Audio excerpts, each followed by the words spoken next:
Hello friends, welcome to रीति study hub.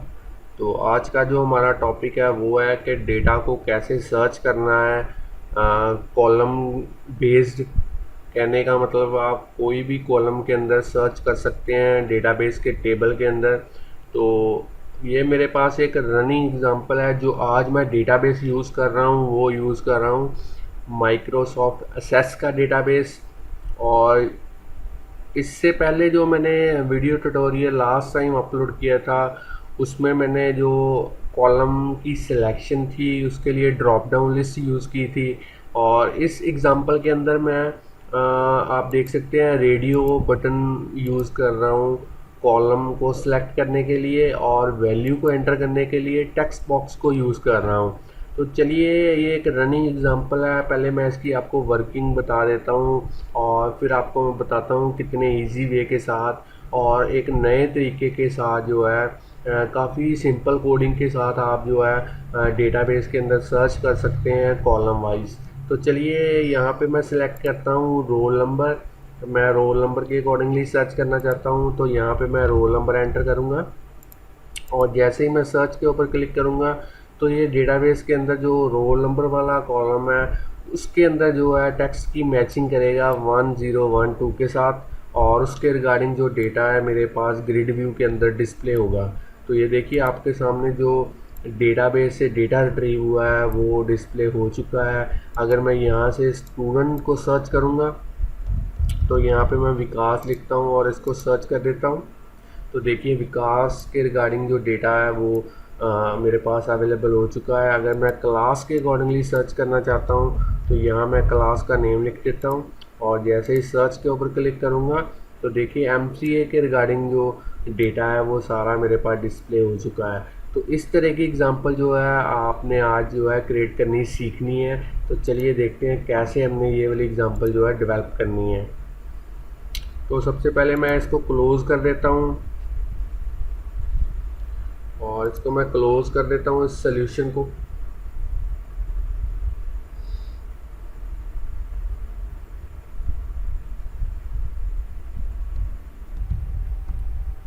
और चलिए स्टूडेंट्स फ्रेंड्स यहाँ से न्यू और यहाँ से सिलेक्ट करेंगे वेबसाइट।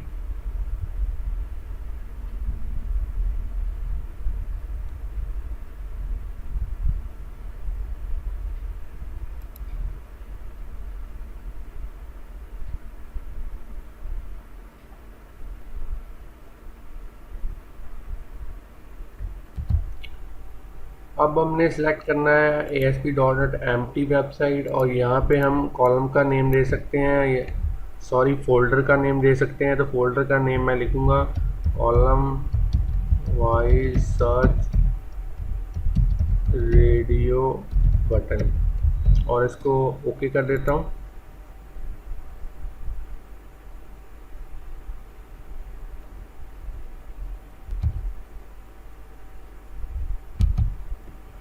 तो आप देख सकते हैं मेरा जो प्रोजेक्ट है बन चुका है। तो चलिए इसके अंदर एक नया web form, blank web form add करते हैं। तो सॉल्यूशन के अंदर जो हमारा प्रोजेक्ट का नेम है उसके ऊपर राइट क्लिक करेंगे और यहाँ पे ऐड न्यू आइटम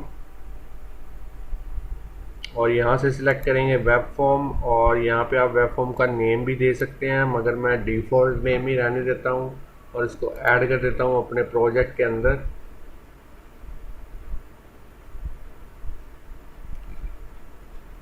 तो मेरे पास जो नया वेब फॉर्म है वो आ चुका है। तो अब स्टूडेंट्स फ्रेंड्स हमने क्या करना है, इसका डिज़ाइनिंग वाला पार्ट सबसे पहले डेवलप करना है।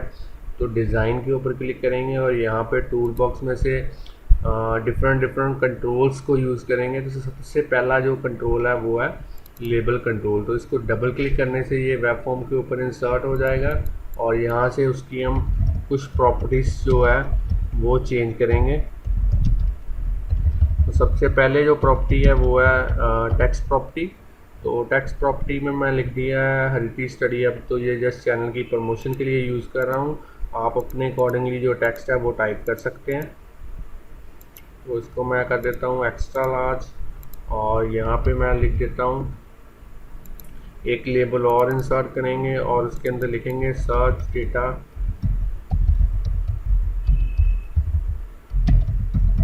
इन MS Access database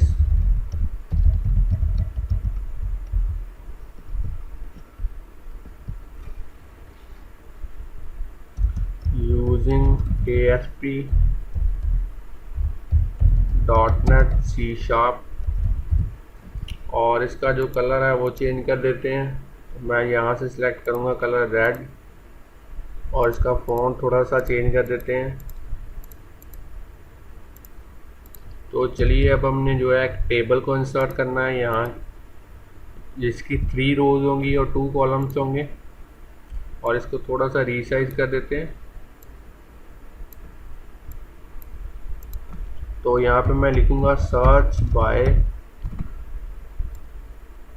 तो सर्च बाय में कॉलम लिखने से पहले मैं आपको दिखा दूँ कैसा डेटाबेस मैं यूज़ कर रहा हूँ अपनी इस एग्जांपल के लिए। तो ये मेरे पास MS Access का डेटाबेस है जिसका नेम है स्टूडेंट डेटाबेस।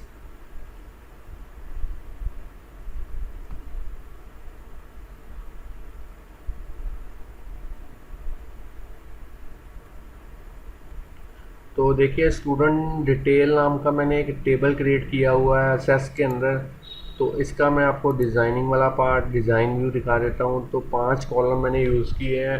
एक है रोल नंबर, एक है नेम, एक है सिटी, एक है क्लास और एक है बैच। तो आप यहाँ पे वीडियो को पॉज करके इसको कॉपी के ऊपर नोट डाउन कर सकते हैं। मैं आपको दिखा देता हूँ कैसा डेटा जो है ऑलरेडी मैंने एंटर कर रखा है। तो ये आप देख सकते हैं सारा डेटा मैंने जो है ऑलरेडी डेटाबेस की टेबल के अंदर एंटर कर रखा है। तो चलिए इसको मैं क्लोज कर देता हूँ। तो अब आगे चलते हैं और यहाँ पे हम रेडियो बटन इंसर्ट करेंगे कॉलम के लिए। तो सबसे पहले रेडियो बटन देखें आप, कंट्रोल, रेडियो कंट्रोल। तो ये मेरा रेडियो बटन है। एक रेडियो बटन, थोड़ी सी स्पेस देने के बाद दूसरा रेडियो बटन, और इसी तरीके से स्पेस देने के बाद तीसरा रेडियो बटन। तो इन तीनों रेडियो बटन्स को आपने सेलेक्ट करना है कंट्रोल की को प्रेस करके, और इनकी एक प्रॉपर्टी होती है ग्रुप नेम। तो यहाँ पे आप कोई भी कॉमन ग्रुप नेम दे सकते हैं। तो मैं S1 दे देता हूँ।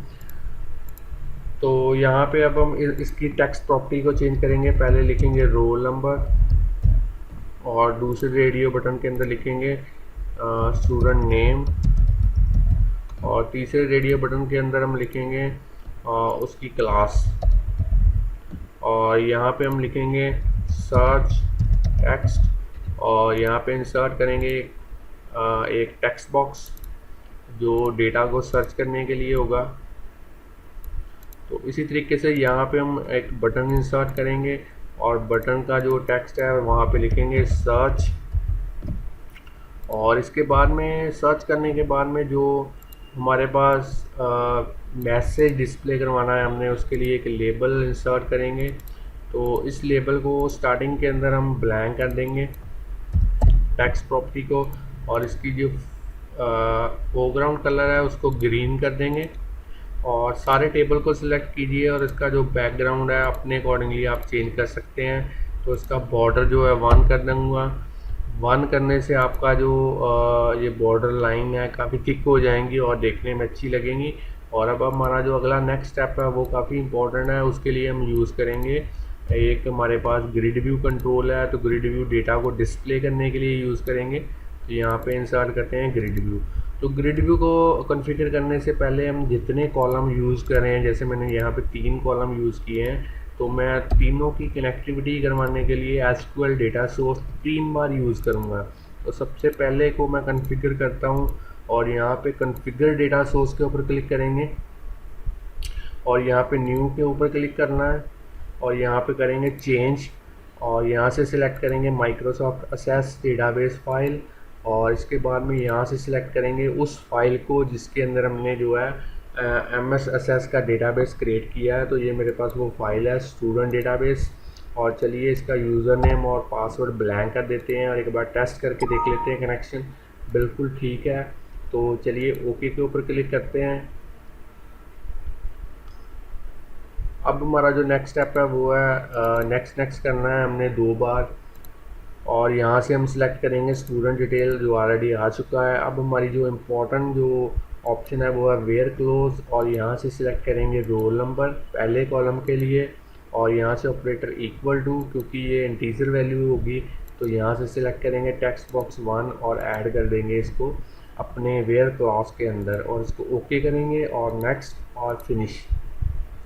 तो ये मेरे पास एसक्यूएल डेटा सोर्स 1 जो है कन्फिगर हो चुका है, तो इसको मैं कॉपी कर लूँगा और यहाँ पे ही पेस्ट कर दूँगा, जिससे क्या होगा ऑलरेडी जो मेरी कॉन्फ़िगरेशन है आधी कॉन्फ़िगरेशन पहले से ही हो जाएगी जो मैंने एसक्यूएल डेटा सोर्स 1 में कर रखी है।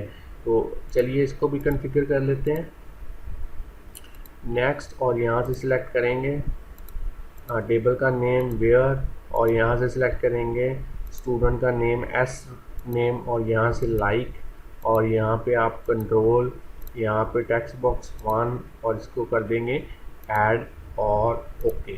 चलिए नेक्स्ट फिनिश, और इसी तरीके से इसको कॉपी करते हैं दोबारा से सेकंड वाले को, और यहाँ पे फिर से पेस्ट कर देते हैं, और फिर से इसको थोड़ा सा मॉडिफाई कर देंगे, और यहाँ से टेबल का नेम और वेयर क्लॉज, और यहाँ से क्लास, और यहाँ से लाइक, और यहाँ पे आप करेंगे control text box 1 add okay next finish.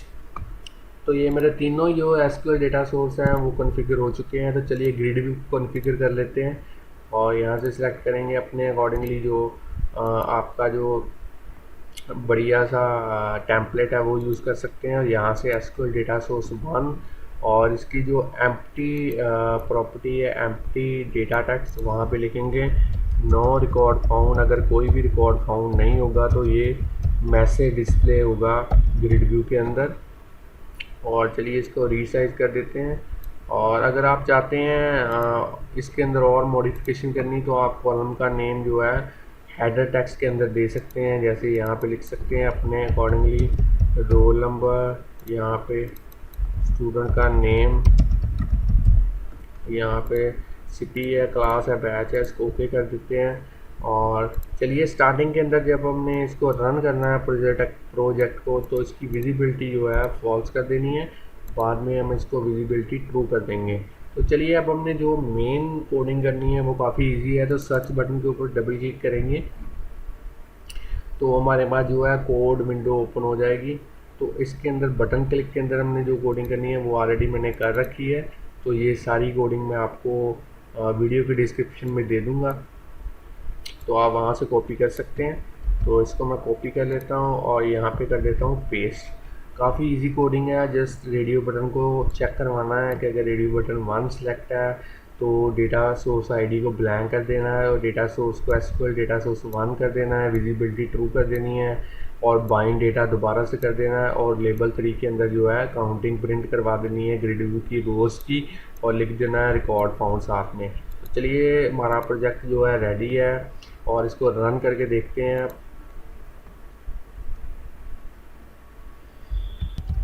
तो फ्रेंड्स स्टूडेंट जो मेरा प्रोजेक्ट है वो रन हो चुका है। तो चलिए रोल नंबर सर्च करके देख लेते हैं यहाँ पे 1012।